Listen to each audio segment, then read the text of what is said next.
Bienvenidos, en este video hablaremos sobre retroalimentación negativa. Uso de la retroalimentación negativa. En el diseño de amplificadores se aplica retroalimentación negativa para efectuar una o más de las siguientes propiedades. Insensibilizar la ganancia. Esto es hacer que el valor de la ganancia sea menos sensible a las variaciones de los componentes de un circuito. Por ejemplo, los componentes pasivos como resistencias, capacitores, entre otros. Estas variaciones pueden ser ocasionadas por variaciones en las temperaturas o por otros efectos sobre el circuito. La siguiente es reducir la distorsión no lineal. Esto es hacer que la salida sea más proporcional a la entrada. En otras palabras, hace constante la ganancia independientemente del nivel que se le aplique en la entrada, reduciendo las pendientes muy abruptas para distintos niveles de voltaje. Reducir el efecto del ruido. Es decir, reducir al mínimo la aportación a la salida de señales indeseables generadas por los componentes mismos del circuito o interferencias externas al circuito o el mismo montaje del mismo. La siguiente es controlar las impedancias de entrada y salida, es decir, subir o bajar las impedancias de entrada y salida del amplificador mediante la selección de una apropiada topología de retroalimentación. La última que mencionaremos es ampliar el ancho de banda del amplificador. Todas estas propiedades deseadas se obtienen a costa de una reducción en la ganancia, lo cual demostraremos que es denominado la cantidad de retroalimentación. Este es el factor por el cual se insensibiliza el circuito y por el cual aumenta la impedancia de entrada de un amplificador de voltaje. Estructura general de los circuitos de retroalimentación. En la siguiente figura de diagrama de bloque se ilustra la estructura básica de un amplificador de retroalimentación. Este es un diagrama de flujo de señales, donde cada una de las cantidades X puede representar una señal, ya sea de voltaje o de corriente. X sub S es la entrada del sistema proveniente de la fuente. X sub I es la entrada del amplificador o el bloque A. X sub F es la salida de la retroalimentación extraída de la señal de salida, que se resta en el punto de suma. X sub 0 es la señal de salida del amplificador. X sub 0 puede ser igualada a la multiplicación de la señal de entrada XI por el bloque A. X sub I, que es la entrada del amplificador básico, es obtenida por la sustracción de la señal de retroalimentación X sub F de la señal de la fuente de señales X sub S, que es la entrada al amplificador completo. La salida X sub 0 alimenta a la carga y a la red de retroalimentación, que produce una muestra de salida, que es la señal X sub F, y esta está relacionada por X sub 0 junto con el factor de retroalimentación B. La ganancia del amplificador de retroalimentación, denominada A sub F, se puede obtener al combinar las ecuaciones ya dichas, siendo que esta ganancia es la relación de la señal de salida X sub 0 entre la señal de entrada del circuito X sub S. Esto nos da una función de transferencia. La cantidad A por beta se denomina ganancia de bucle, nombre que se da por la figura, ya que se puede observar que entre el bloque A y el bloque beta hay un lazo cerrado. En esta ecuación podemos observar que si la ganancia de bucle A beta es positiva, la ganancia con retroalimentación es menor.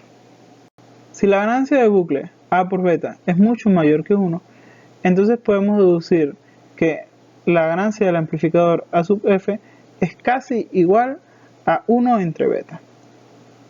Con esto podemos concluir que la ganancia del amplificador de retroalimentación está dada casi por completo por la red de retroalimentación y no por el amplificador básico. Si combinamos las ecuaciones para obtener una relación de la señal de retroalimentación con respecto a la señal de entrada x sub s, podemos obtener la ecuación mostrada. Entonces, si hacemos la misma asunción que a por beta es mucho mayor que 1, vemos que x sub f se aproxima o es muy cercana a x sub s, lo cual implica que la señal del amplificador x sub i se reduce casi a cero. Así, si se utiliza una gran cantidad de retroalimentación negativa, la señal de retroalimentación x sub f se convierte en una réplica casi idéntica de la señal de entrada x sub s. Un resultado de esta propiedad es el uso de rastreo en las señales de entrada de un amplificador operacional, que se conoce como circuito de comparación. Topología serie-serie. Esta topología también es conocida como mezcla serie-muestreo de corriente. En esta topología se obtiene la señal de salida hacia la red de retroalimentación y se conecta en serie en la señal de entrada. Caso ideal. La topología de retroalimentación serie-serie estabiliza la ganancia de corriente con respecto al voltaje de entrada. Por lo tanto, es más apta para amplificadores de transconductancia. En la figura mostrada, el circuito A es un amplificador básico de bucle abierto y el circuito B es una red de retroalimentación idealizada. Nótese que el circuito A es un circuito de transconductancia. La figura siguiente es el mismo circuito anterior reducido, simplificando ambos circuitos en uno solo, con una resistencia de entrada total y una amplificación total del circuito retroalimentado. Esta amplificación total está dada por la ecuación obtenida anteriormente de A sub f. La resistencia de entrada al circuito R y F está dada por la ecuación mostrada. Esta relación de resistencia es la misma que obtenemos para la topología de serie paralela. Para la obtención de la resistencia de salida R o F del amplificador de retroalimentación serie-serie, aplicamos una corriente de prueba I. Con esto la resistencia de salida es obtenida con una relación de voltaje y corriente. Traemos de la figura anterior las relaciones de voltaje y corriente, obteniendo las ecuaciones mostradas. Caso práctico. En la figura se ilustra un diagrama de bloques para un amplificador práctico de retroalimentación serie-serie, en el cual la resistencia de entrada y la resistencia de salida no dependen de RS ni de RF. El circuito de retroalimentación lo reemplazamos por sus parámetros Z. Supondremos que la transmisión hacia adelante a través de la red de retroalimentación es despreciable comparada con la que pasa por el amplificador básico, cumpliendo con las condiciones mostradas. Al cumplir con estas condiciones, podemos reemplazar este circuito por un circuito casi idealizado de retroalimentación, en el cual la ganancia beta de retroalimentación está dada por Z12. La retroalimentación negativa se utiliza comúnmente en el diseño de amplificadores de banda ancha. Uno de estos amplificadores es el MC1553. Parte de este circuito se muestra en la figura siguiente, y este está compuesto de 3 etapas de ganancia con retroalimentación producida por la red compuesta de las diferentes resistencias. Suponga que del circuito de polarización se obtienen las diferentes corrientes para cada etapa, siendo estas 0,6 mA, 1 mA y 4 mA respectivamente.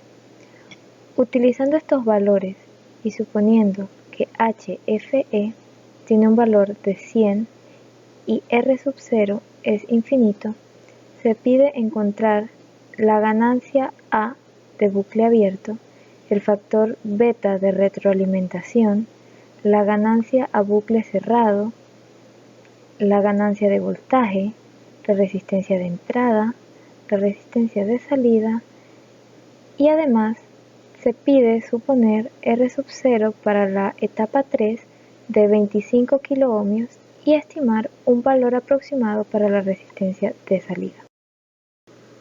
El diagrama de la figura muestra la parte del circuito del MC1553 que se menciona en el enunciado anterior.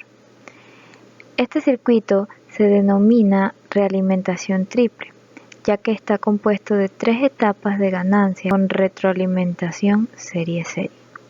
Las resistencias bajo las cuales se basa la retroalimentación son RE1 con un valor de 100 ohmios, RE2 que tiene un valor de 100 ohmios también y RF que tiene un valor de 640 ohmios.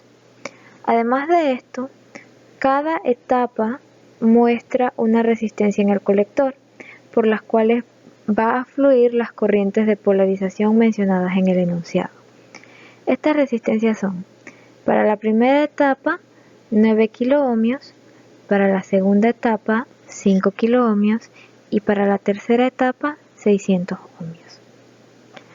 También se denotan los diferentes puntos en donde se desea encontrar las resistencias que fueron solicitadas. A continuación, procederemos a la resolución del problema, obteniendo las ganancias para cada una de las etapas por separado. Para la primera etapa obtenemos la ecuación de ganancia por simple inspección. Luego, como el transistor 1 está polarizado a 0,6 mA, obtenemos que RE1 es 41.7 ohmios. Como el transistor 2 está polarizado a 1 mA, entonces obtenemos que RP2 es la relación entre HFE entre GM2 y eso da a 2.5 kiloohmios. Sustituyendo estos valores junto con alfa 1, RC1, RE1, RF y RE2 en la ecuación anterior, obtenemos un valor de ganancia de menos 14,92.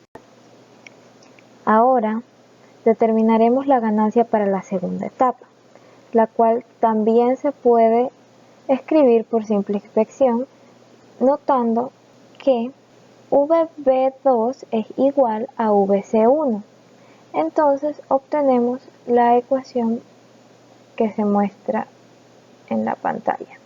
Al sustituir los valores de GM2, RE3, RC2, HFE, RE2, RF y RE1 en la ecuación, obtenemos que la ganancia para la segunda etapa es de menos 131,2. Finalmente, para la tercera etapa podemos escribir una ecuación para la ganancia por simple inspección y sustituyendo los valores anteriormente dados, obtenemos que la ganancia es de 10,6 mA/V. Ahora, al combinar las ganancias de las 3 etapas, nos resulta una ganancia de 20.7 amperios/V. Para determinar el factor de retroalimentación beta, utilizaremos el circuito que se muestra en la figura. Una vez reemplazados los valores de las resistencias, obtenemos que beta es igual a 11,9 ohmios. La ganancia de bucle cerrado se puede encontrar de una relación entre la ganancia y el factor beta. Reemplazando los valores en la ecuación, obtenemos que AF es igual a 83.7 mA/V. Ahora, la ganancia de voltaje se encuentra de el voltaje de salida sobre el voltaje de entrada. Reemplazando los valores obtenemos que la ganancia de voltaje es de 50.2. Para obtener la resistencia de entrada del amplificador en retroalimentación, volvemos al primer diagrama mostrado. Una vez reemplazamos los valores, obtenemos que R y F es 3,34 megaohmios. Para determinar la resistencia de salida del amplificador, abrimos el circuito entre las terminales Y y Y', con ello obtenemos R de salida es 35,6 kiloohmios. Suponiendo que R sub 0 para la tercera etapa es 25 kiloohmios, obtenemos que la resistencia de salida sería 2,5 megaohmios.